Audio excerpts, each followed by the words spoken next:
भीम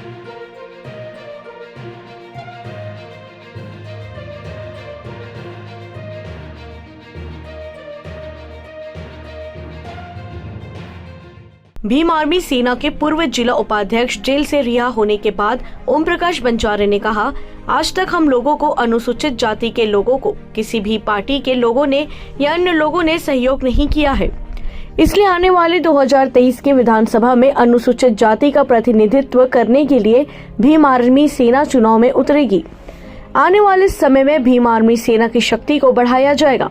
उन्होंने कहा कि बहुजन समाज पार्टी, भारतीय जनता पार्टी एवं कांग्रेस पार्टी के नेताओं ने हमारा साथ नहीं दिया, इसलिए आने वाले 2023 के विधानसभा में भीम आर्मी सेना अपना प्रत्याशी मैदान में उतारेगी।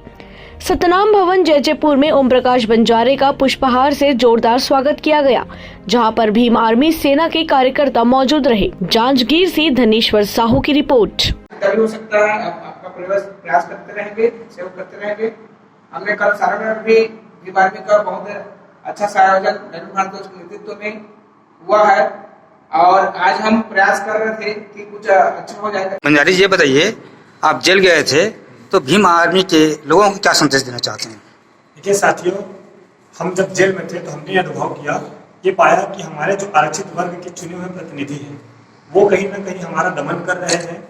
जिस 4 फरवरी को हम अपने बहुजन समाज के वर्ग के लोगों के लिए SC/ST आरक्षण के लिए पदोन्नति में लड़ रहे थे, उसी 4 तारीख को हमारे द्वारा चुने गए जनप्रतिनिधि जो आरक्षण से आज चुन करके गए हैं विधानसभा में और कैबिनेट में मंत्री हैं, वो मुख्यमंत्री जी के यहाँ उनकी बेटी की शादी में रसमलाई चाट रहे थे।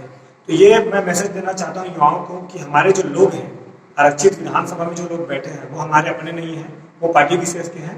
तो आने वाले 2023 में इन सबको आप जूते पहनाने का काम करिए, लात मारने का काम करिए और हमारे संगठन को मजबूत करके आने वाले दिन में अपने समाज के वर्ग के बेटे को प्रतिनिधित्व चुन करके विधानसभा में भेजिए।